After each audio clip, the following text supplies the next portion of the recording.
অনেক বছর হলো এখান থেকে চলে গেছে। আপনাদের বোধহয় ঠিক আমাকে তেমন মনে নেই।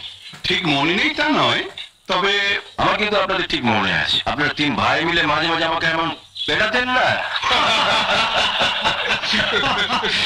বাবলু, এই আমাদের মিনু।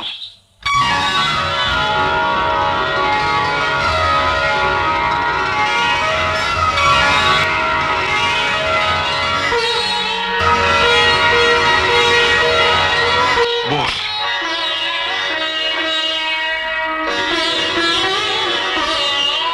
যে শাড়িটা তোমার জন্য নিয়ে এলাম সেটা পরে এলে না কেন?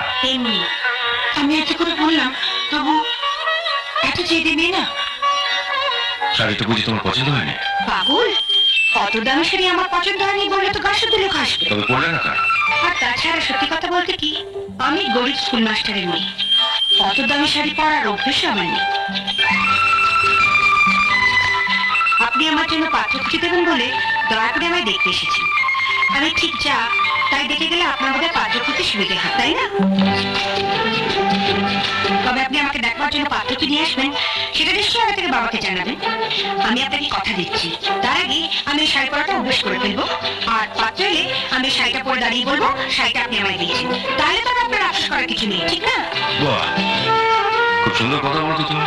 সুন্দর অসুন্দর জানি না, যা মনে আসে তাই বলি। যেমন আপনাকেও আমি বলে রাখি, যেদিন পাত্রপক্ষকে নিয়ে আমার দেখতে আসবেন সেদিন কিন্তু আমি ওদের সামনে পেছন করে দেখাতে পারবো না আমার চুল কতখানি লম্বা, কিংবা নিজের চুল টেনেও দেখতে দেবো না পরচুলো পড়ে আছে কিনা। আপনার পাত্রপক্ষ যদি বলে মা একটু চলে দেখাও দেখি, আমি কিন্তু সোজা হেঁটে ঘরের বাইরে চলে যাব।